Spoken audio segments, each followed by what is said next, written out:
Lai kun tadi menepuk sai. Nei dolohur nei lowat wanai nei. Ansay sekuli koma. Betole koma kun seju teman pada palai. Hingore hatuling madahok nekesan patanamay. Glory, hallelujah, hallelujah. Hallelujah, hallelujah. Hamanya ko dilihat tikis ini minabalaw bakuntanay. Kita masih ada dalam hadirat Tuhan. Dimanapun umat Tuhan berada, Tuhan ada di segala tempat. Dia hadir lewat rohnya. Dia ada di depanmu saat ini. Dia sedang memperhatikan engkau yang sedang menyembah Tuhan. Kita masih ada dalam hadirat-Nya. Mari, saudara punya kesempatan untuk menyampaikan pergumulan-pergumulan pribadimu, harapan-harapan pribadimu, kerinduan-kerinduan pribadimu. Ada hal-hal yang tidak bisa diwakili. Tuhan minta kita yang harus berdoa. Tentunya berdoa dengan keyakinan, dengan iman. Semanahulay pun semua katakan. Wilalori hato nilalmiya pusay. Engkau yang sakit, yakin bahwa Dia penyembuh.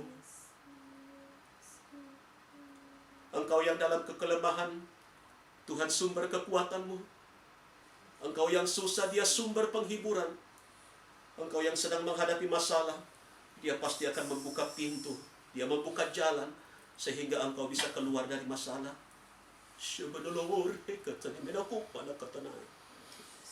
Haleluya, haleluya. Haleluya, haleluya.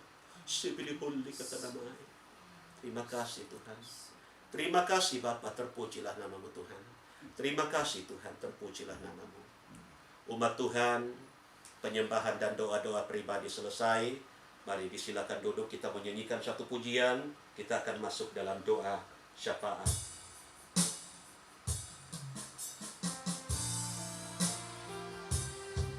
Kemanakah kita pergi mencari kasih sejati? Kasih sejati itu hanya kita temukan di dalam Tuhan.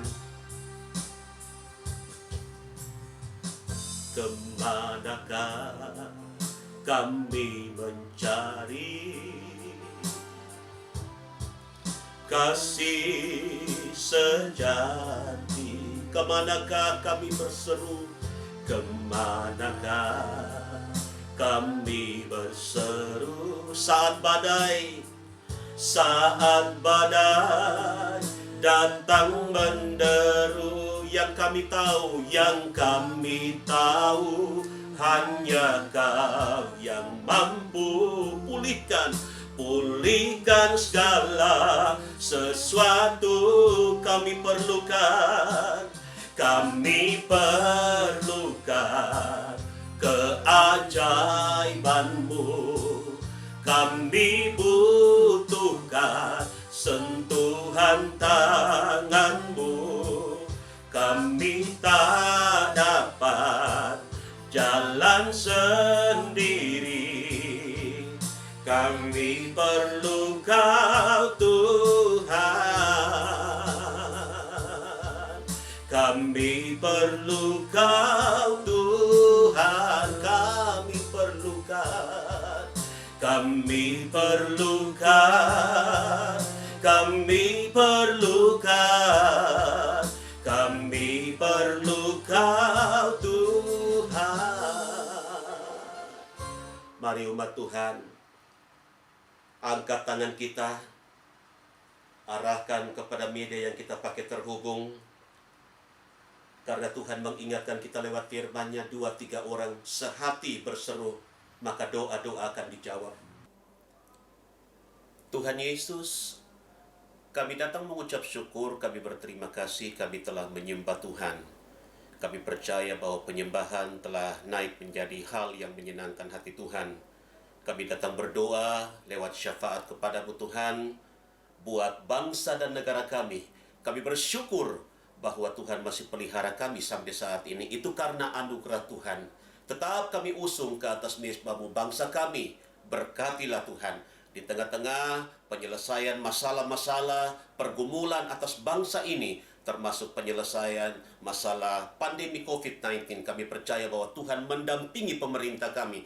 Tuhan memberikan hikmat, Tuhan memberikan akal budi, Tuhan memberikan pertolongan, mendampingi, sehingga dalam menjalankan tugas semuanya dapat dikerjakan berhasil bagi kemuliaan nama-Mu. Terima kasih. Hamba-Mu perlu berdoa buat seberapa umat-Mu yang mengikuti ibadah ini Tuhan. Berkatilah mereka. Entah mereka ada di kota, di desa, di gunung, di lembah, di laut, di darat, dimanapun berada. Tuhan berkati mereka dalam setiap usaha pekerjaan, mata pencaharian yang dikerjakan. Kami mohon berkat-Mu. Berkatilah mereka. Tuhan tetap karuniakan kesehatan. Tuhan lindungi dan jaga. Bahkan rumah tangga, keluarga mereka semua diberkati oleh Tuhan.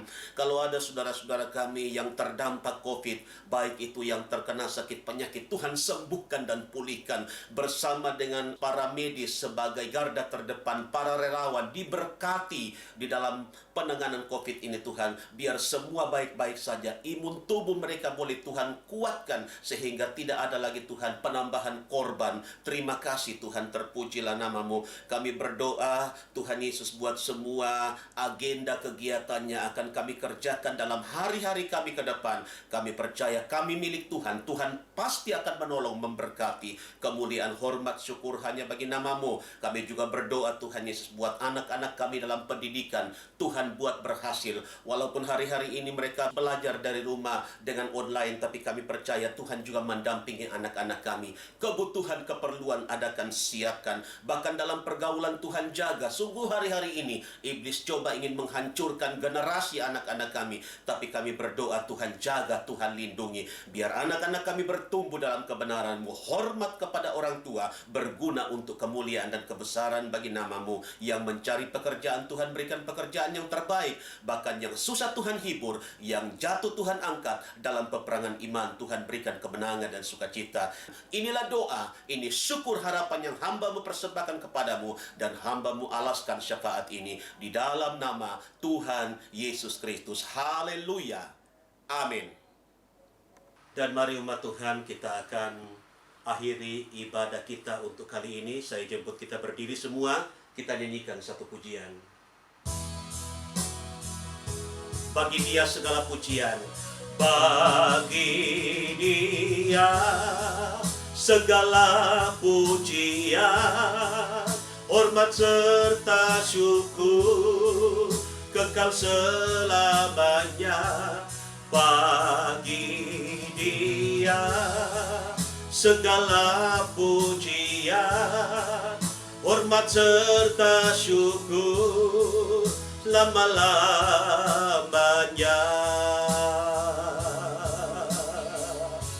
Selama-lamanya.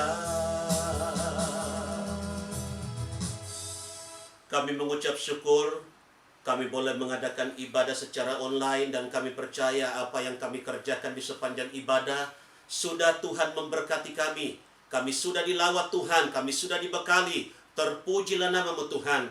Sebentar kami akan kembali ke aktivitas kami masing-masing. Entah kami berjalan, berdiri, duduk, atau berbaring. Semua yang kami kerjakan, kami perlu Tuhan. Untuk itu dampingi kami Tuhan. Kami percaya Tuhan di pihak kami, siapa lawan kami. Kami akan dilindungi, kami dijaga, kami diberkati. Sampai kami boleh bertemu minggu berikut, kami boleh belajar lagi kebenaran-Mu Tuhan. Kalau ada pekerjaan iblis, setan, kuasa roh jahat, roh maut, kecelakaan, mara bahaya, roh-roh sakit, penyakit, virus corona, roh-roh yang mendatangkan rugi dan celaka, orang-orang jahat, orang-orang kuat, dalam nama Tuhan Yesus kami usir dan tolak keluar, menjauh dari kehidupan kami. Darah Yesus Tuhan yang berkuasa membungkus dan menguduskan kami. Terima kasih Tuhan, terpujilah nama-Mu. Umat Tuhan, angkat wajah-Mu, tadakan kedua tangan, arahkan hati kepada Tuhan Yesus pemberi berkat. Dengan iman kita terima berkat Tuhan. Kekasih-kekasih Tuhan, mari pulang bawa anugerah sejahtera dari Tuhan Yesus. Biar kasih sayang dari Allah Bapa, pimpinan urapan persekutuan kekuatan dalam penghiburan Roh Kudus di dalam Tuhan Yesus Kristus, ketiganya memberkati hidupmu, hidup nikah, rumah tangga, pendidikan, pekerjaan, pelayanan, dan semua rencana-rencanamu. Mulai pada malam ini sampai reka fajar hari Maranatha, Tuhan Yesus datanglah kembali, sambut dan bawa kita masuk dalam surga Yerusalem yang baru. Dalam berkat nama Tuhan Yesus Kristus, hamba sudah berdoa dan tutup ibadah online untuk malam ini. Haleluya. Semua yang percaya cinta Tuhan berkata, amin. Puji Tuhan, ibadah kita telah selesai. Dan jika Bapak Ibu Saudara memiliki pertanyaan atas materi yang telah kita bahas, bisa Bapak Ibu Saudara menuliskannya pada kolom komentar. Dan apabila sudah tiba waktunya sebentar, kita akan menjawabnya bersama-sama dan kiranya kita boleh diberkati. Puji Tuhan, sampai jumpa minggu depan. Tuhan Yesus memberkati. Shalom.